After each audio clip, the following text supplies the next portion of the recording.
And we're back with another top 10, this time talking about top 10 books for indoctrinated teens. Now, while compiling this list, I came across a slight problem considering how these years cover a lot of emotional and psychological development. And some of the books I was considering for this list would be a bit more mature for the younger members of the demographic.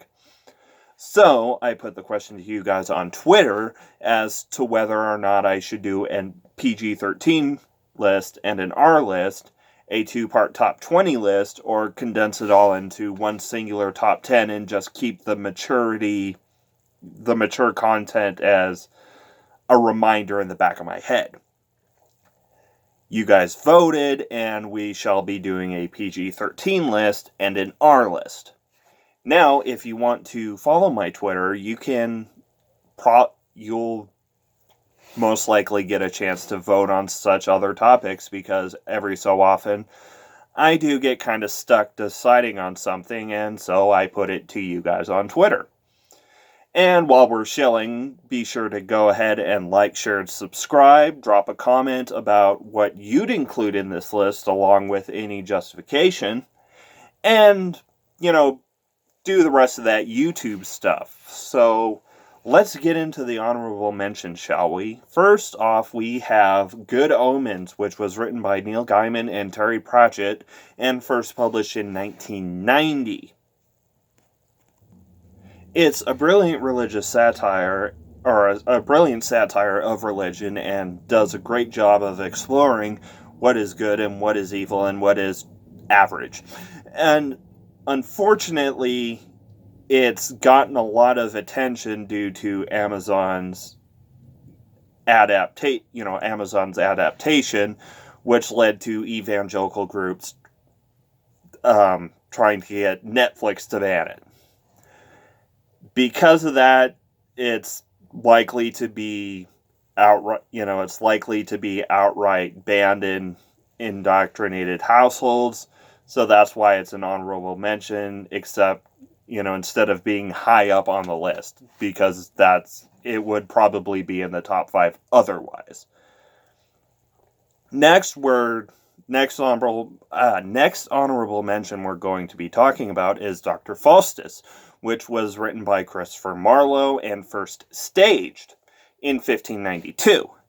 Now, it's very much, it's very propagandistic, and it's very much, this is Dr. Faustus. Dr. Faustus is an asshole.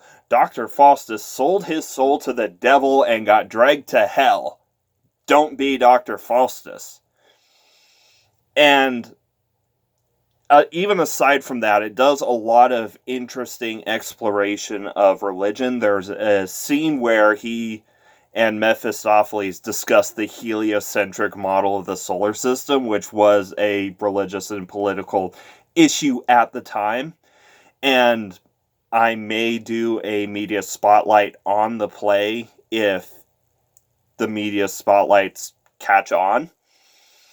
And I would love to see a staged version of it. However, due to its difficulty in being able to be read, because it's written in Elizabethan English, due to its propagandistic nature and due to the aesthetic of evil tamping down on its acceptability, it's placed in as an honorable mention.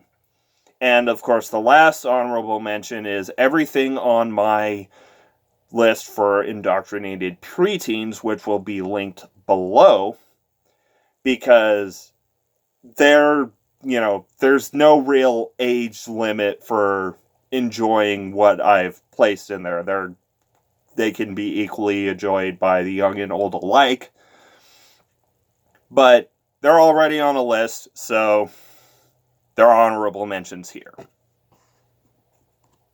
So, without further ado, we'll jump into the top 10 books for indoctrinated teens, PG-13 edition. And we're going to start off with Out of the Silent Planet with C.S. Lewis, which was first published in 1938. Now, it's it's a good exploration of how Earth-centric religion is, specifically the, Abrahamic religions, i.e. Earth was especially made for us. It's a good exploration of the concept of original sin, especially if paired with Paralandra, which is the second book in his space trilogy. But it's written by C.S. Lewis, which means it's as subtle as a smack upside the head when it comes to Christian allegory. It's basically J.R.R. Tolkien gets kidnapped by atheists and blasted to Mars. There's a pretty interesting satire of imperialism, but the characters being satired are caricatures of the amoral atheist that doesn't believe in anything and any kind of thing that they can't see or touch must not exist. The whole Romans 1-2, or the whole Romans problem, a fool in his heart says there's no God. And so because of those issues and the very nature of this list, it sits rather comfortably at number 10. Now, talking about moving on to number 9, we're going in with a bit of a twofer with Childhood's End by Arthur C. Clarke, which was first published in 1953, and The Light of Other Days, which is a pseudo-collaboration between Arthur C. Clarke and Stephen Baxter, which was published in 2000. Now, they both explore how new revelations can drastically change a society.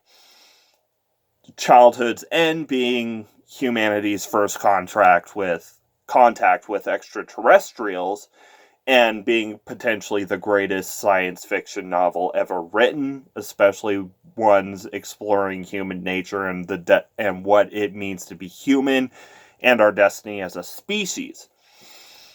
In The Light of Other Days, it's the discovery of the ability to make wormholes that can connect any two places in space-time instantaneously to transmit data.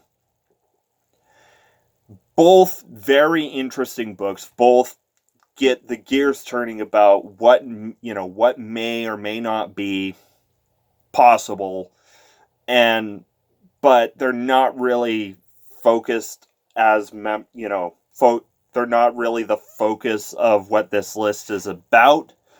So they sit comfortably as number 9. Now, number 8 is a slightly different issue. We're talking about one of the premier classics of Western literature, Don Quixote, which was written by Miguel de Cervantes and first published in 1615. However, I haven't read it, so if it may be very well higher on the list, but it sits comfortably at number 8 with me not having read it. Everyone knows what Don Quixote is about, so I felt comfortable enough to include it on this list. Now, we move to a work I'm rather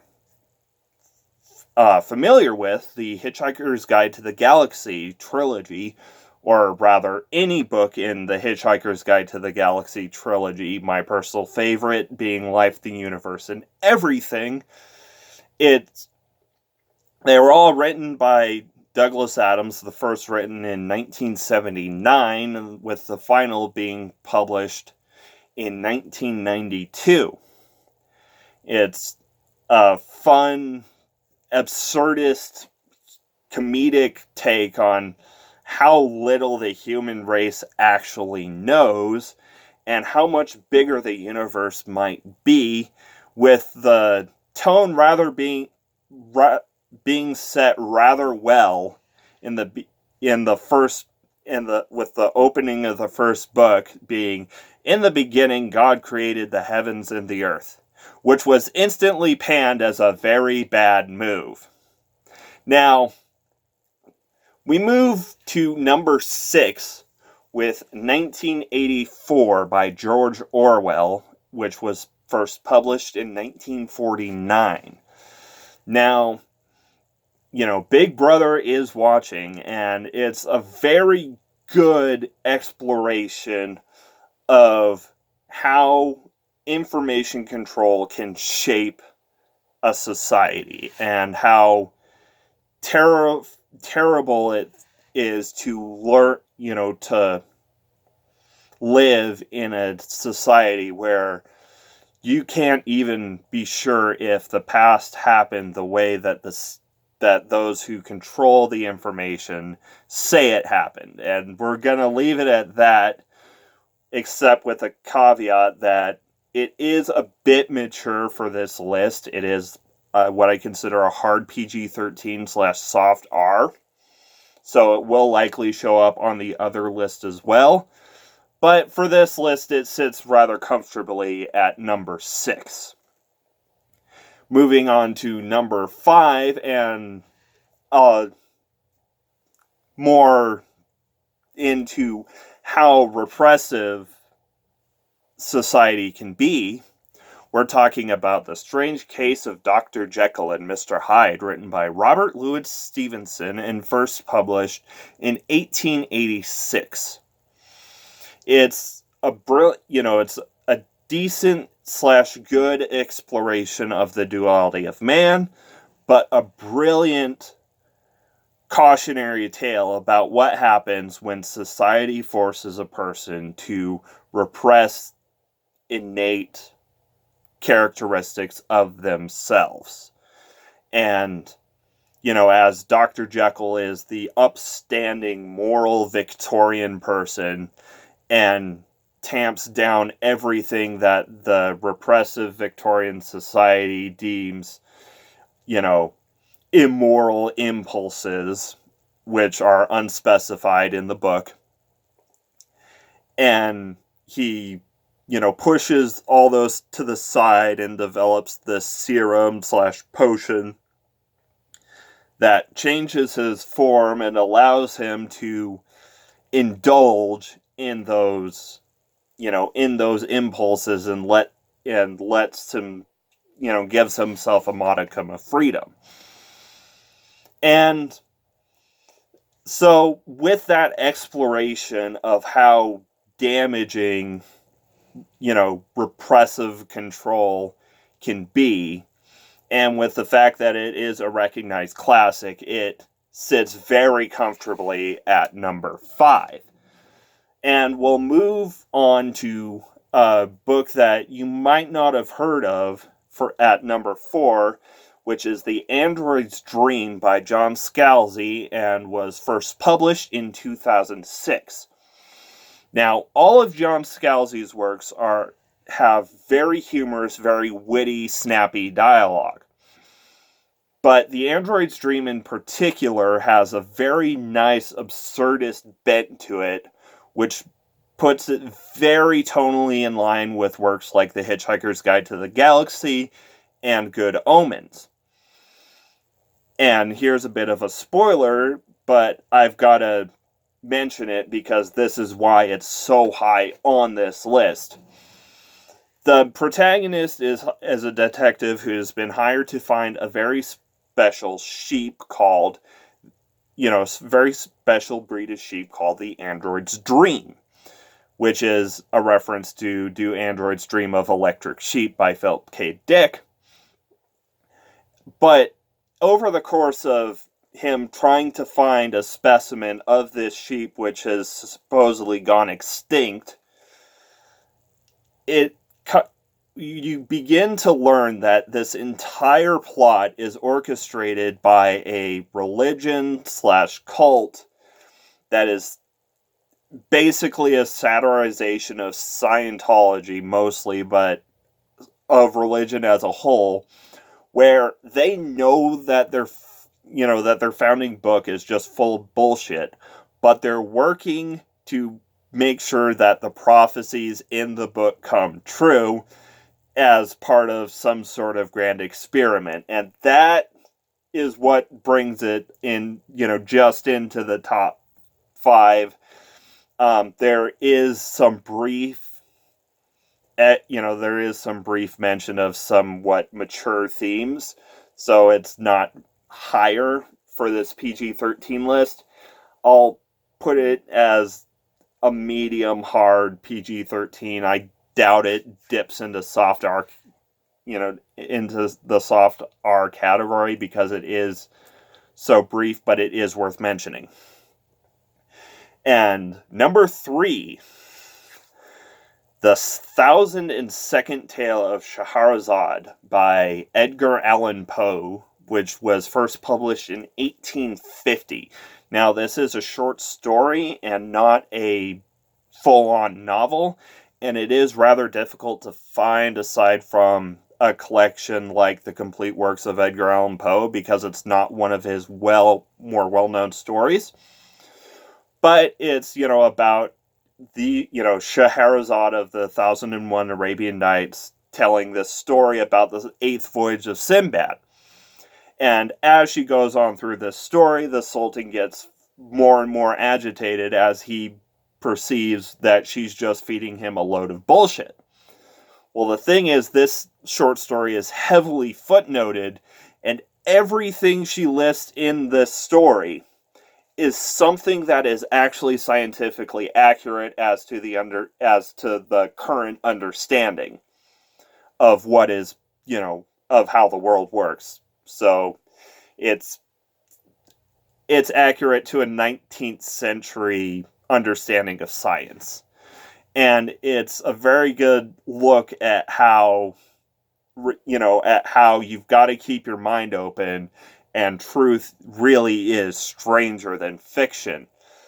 Now, you'll notice, anyone who notices, like, the way I do my shirts for these videos, probably got the sense that our number 2 slot would be somewhere on the list, and here it is at number 2, Les Miserables by Victor Hugo, which was first published in 1862. It's a brilliant, it's a very good exploration of what's good, of good versus evil, law versus freedom, and what makes a good person good, and the devastating effects that overly zealous legalism and puritanical views can have on people who just happen to have bad luck. And Victor Hugo does get off on a bit of tangents, but it all serves to enhance the character drama and really give you a feel for who these characters are.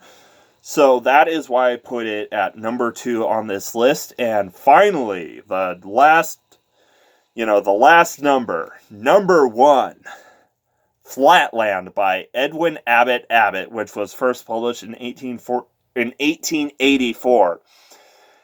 It's a book about a square. No, seriously, it's a book about a square that lives in the second dimension.